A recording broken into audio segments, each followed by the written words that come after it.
सोचो जनक जी कितना रोए होंगे। और सबसे ज्यादा तो माता सीता की माँ, जब राम जी को पता लगा तो राम जी जनकपुर गए, जनक जी से मिले और माँ से मिले, सासू माँ से।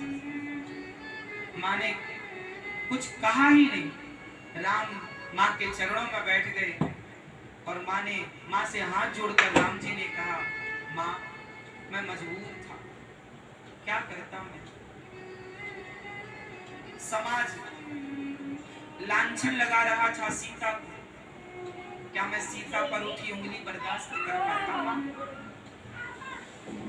यदि राम जी वनवास ना, सीता मैया वनवास ना जाती ना, तो आज तक सीता माँ के चरित्र पर लोग उंगली उठाते।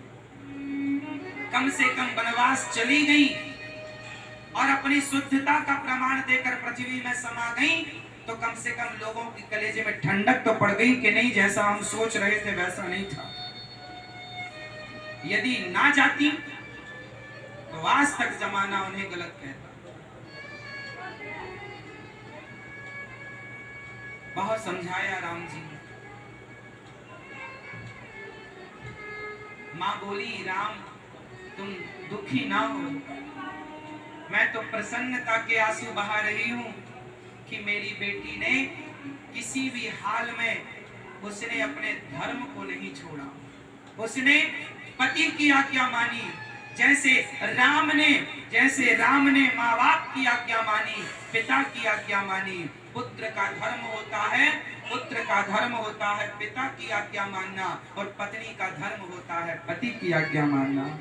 मेरी सीता ने तो अपने पति की आज्ञा का पालन किया। और आगे वनवास के क्या क्या कारण थे ये मैंने विस्तार से एक दिन आपको समझाया ही था।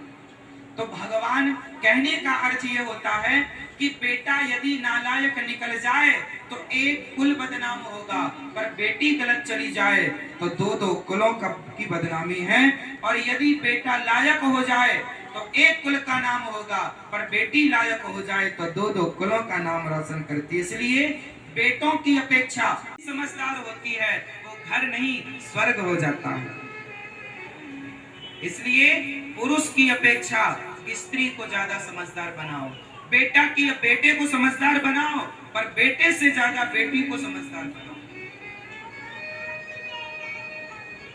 और लव जिहाद, प्रेम प्यार, इस चक्कर में ना पड़ो, शादी करो। जो लड़का पसंद हो माँ बाप से कहो, यदि योग्य समझेंगे तो आपका विवाह कराएंगे, वरना आपके माँ बाप आपके लिए अच्छा निर्णय लेंगे।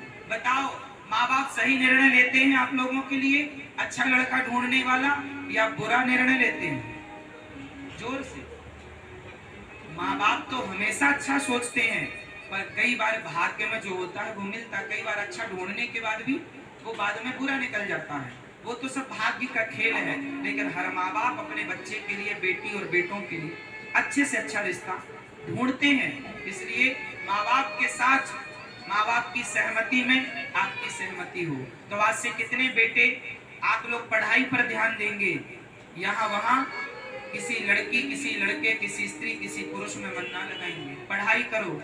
उम्र जो होती है ना, वो इस उम्र में मन यहाँ वहाँ भागता है। इसलिए हमने कहा समय से विवाह करो। समय से विवाह नहीं करने पर मन ज्यादा भागता है। इसलिए ये जो पुराना रिवाज है गलत नहीं था। लड़की लड़के 25 साल के अंदर शादी कर दो। लड़की 20 साल की हो गई, 19 साल की, 20 साल की, लड़का ढूंढना शुरू कर दो। बढ़िया लड़का मिल जाए फिक्स कर लो, 25 साल के पहले ही